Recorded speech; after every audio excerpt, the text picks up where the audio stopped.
Bismillahirrahmanirrahim. I am Dr. Afrinesh Amanat and today I will teach you cartilage forming tumors.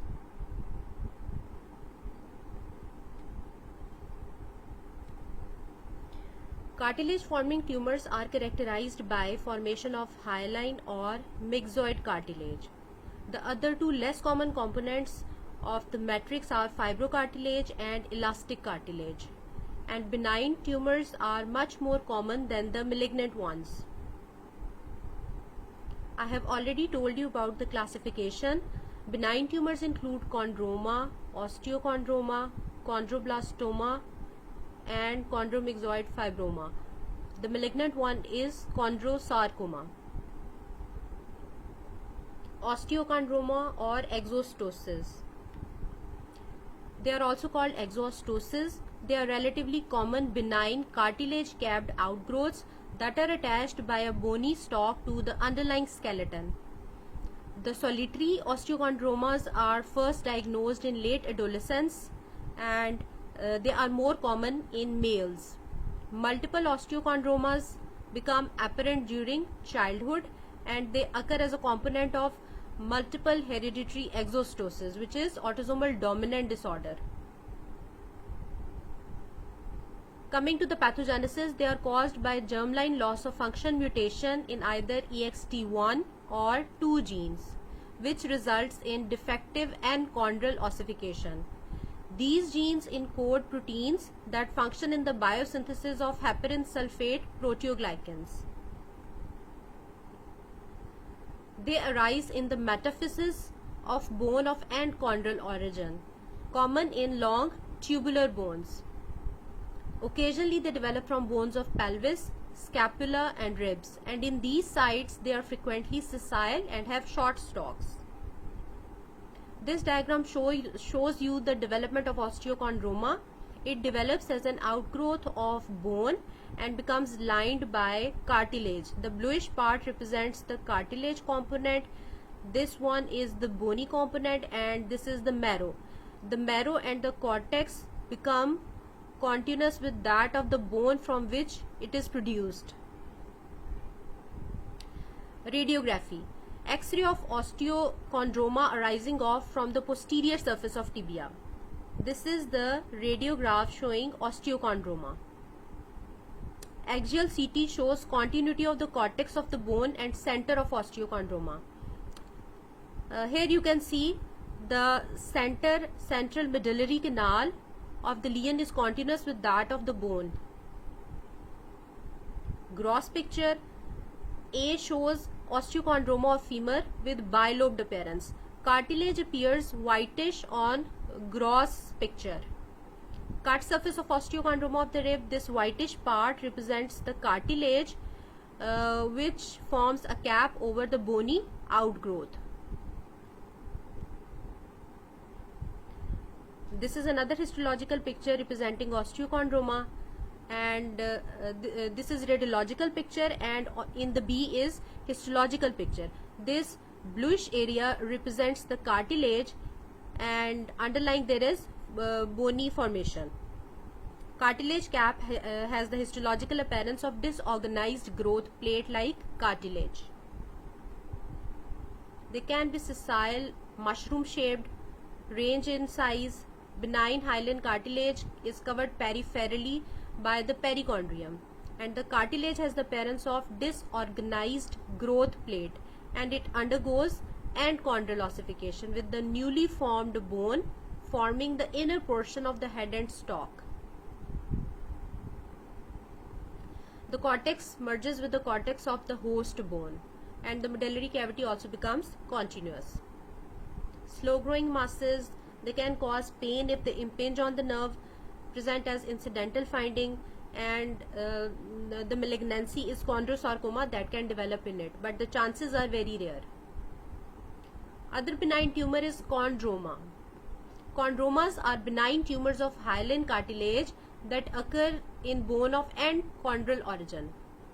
When they arise within the medulla, they are termed enchondromas, and when on the bony surface they are called juxtacortical chondromas.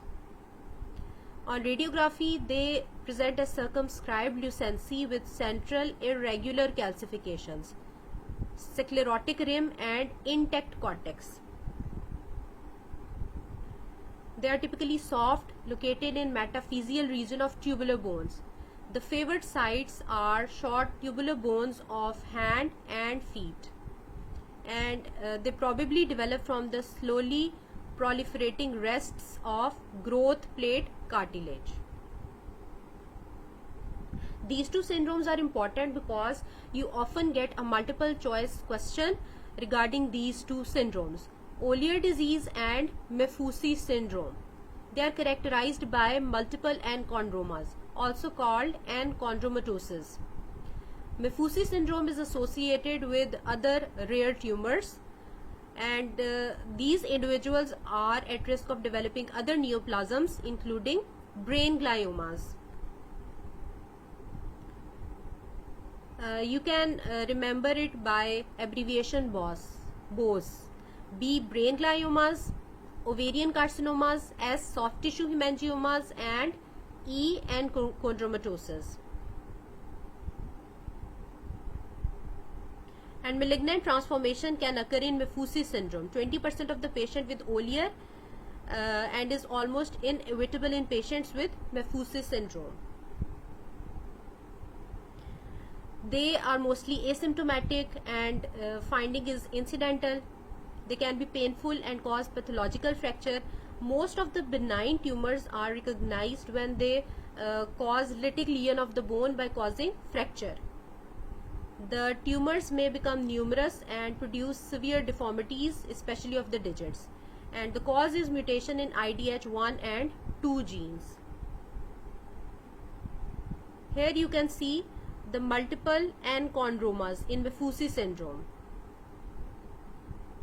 And here you can see multiple chondromas in Ollier disease.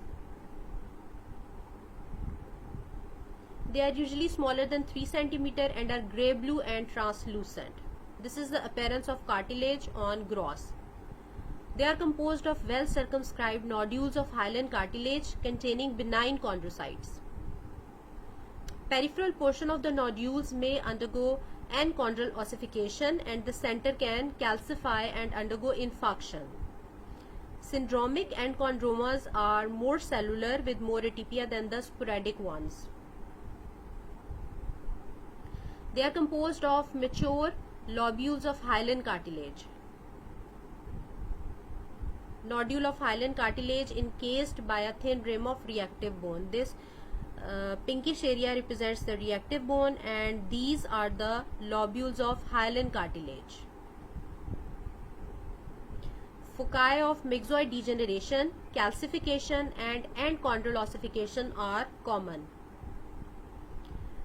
Another benign lesion is chondroblastoma, a rare benign tumor that accounts for less than 1% of the primary bone tumors. Usually occur in young patients in their teens and more common in males. They mostly arise about the knee. Less common sites are pelvis and ribs, which are affected in older patients. It has a predilection for the epiphysis and apophysis. Epiphyseal equivalents, that is the iliac crest. It is called apophysis. Microscopy, they appear as embryonic chondroblast with only a limited capacity for the production of cartilage matrix. A typical chondroblast looks like polyhedral. The cell membrane appears thick, sharply defined, and nuclei vary in form from round to indented and lobulated. Intracytoplasmic glycogen granules are present, and reticulin fibers surround each individual cell. Each individual cell is polyhedral, and the network can contain reticulin.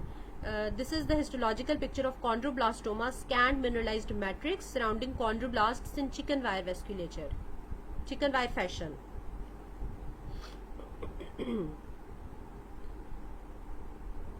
The cytoplasm on histology appears somewhat clear due to the deposition of glycogen.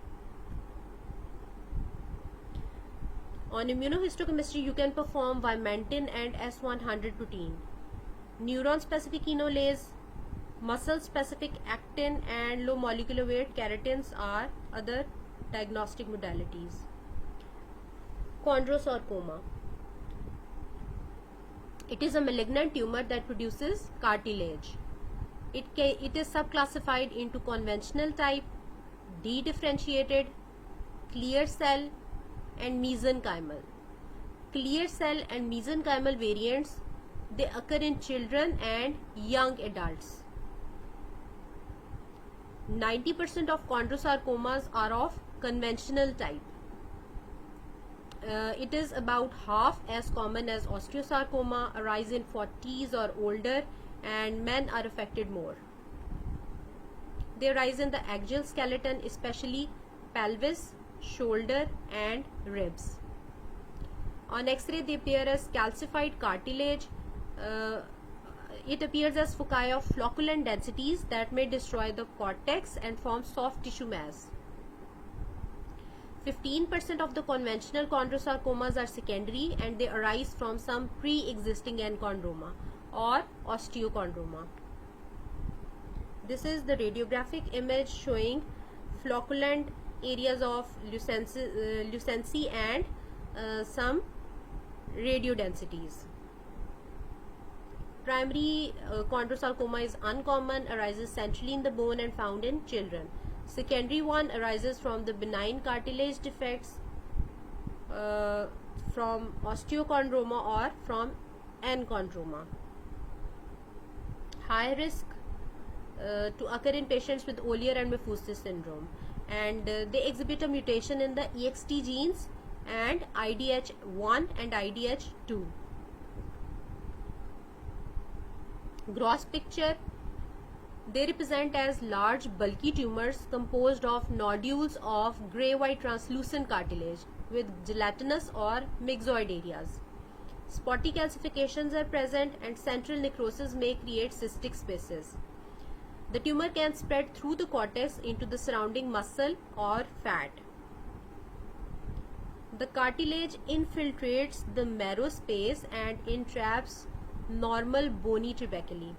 Here you can see these bluish area represents the areas of cartilage, and these cartilaginous areas have entrapped the bone in between.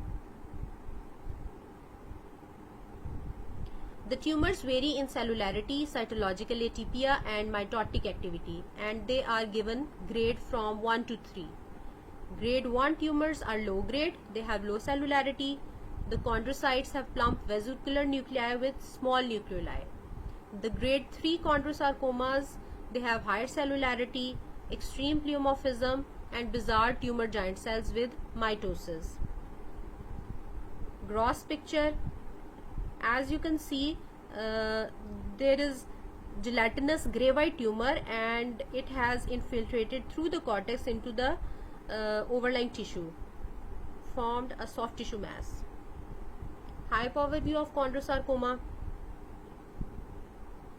they present as lobules of hyaline cartilage, and you can see the tumor cells are bizarre, pleomorphic, as well as mitotic figures are present. They present as painful, progressively enlarging masses. Prognosis depends on grade. Grade 1 rarely metastasize. 70% of the grade 3 spread hematogenously, especially to the lungs. The treatment is wide surgical excision. The mesenchymal and dedifferentiated tumors are excised, and they are additionally treated with chemotherapy because of their aggressiveness. This is the histological picture of clear cell chondrosarcoma. This is histological appearance of myxoid or mesenchymal chondrosarcoma and dedifferentiated one. Thank you, class.